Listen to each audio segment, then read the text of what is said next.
The first annual New York Pizza Festival was hosted by the Belmont Business Improvement District, held in the area of Little Italy in the Bronx. There were 30 restaurants from the U.S. and from around the world. We spoke to Fred Mortati, Chairman Pizza Academy Foundation, on how the restaurants were selected for the festival. So we reached out to Scott Wiener, who owns Scott's Pizza Tours, kind of the foremost authority in the pizza industry, and a guy named Pete LaChapelle, who is the editor-in-chief of Pizza Today magazine. They, as a selection committee, used their expertise and background to select really who's the best of the best from around the country. 089 and Pugsley Pizza are both Bronx-based restaurants.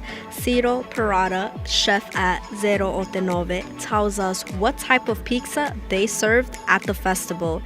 And Pierto Natale, owner of Pugsley Pizza, tells us how to make the perfect pizza. With love. That's why we're all about love. Our pizza is made with love.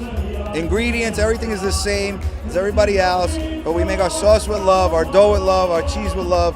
Love. We care about what we do. The pizza we have today is short ribs with smoked mozzarella, trapoya onions, which is a slowly cooked onion in olive oil, spicy oil. For Bronx residents, this is the first ever pizza festival where their taste buds had the opportunity to try out different types of pizza. Michael and Drusella Pacheco tells us their experience at the festival and said they're looking forward to coming again next year. It was really nice. We just trying different types of pizza from different places. But we still like our Bronx pizza, you know. We actually tried two of the Naples. I wish I could pronounce them better, but the Ripino Classico. We've tried the Margarita Pizza from Chicago.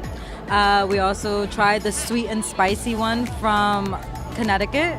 And then he tried his own with my Texas. mom. The Texas one. Yeah, it was pretty good. Fred Mortati tells us that New York was ready for a pizza festival and the goal for next year is to come back bigger and better. Reporting for BronxNet, Yesenia Ramos.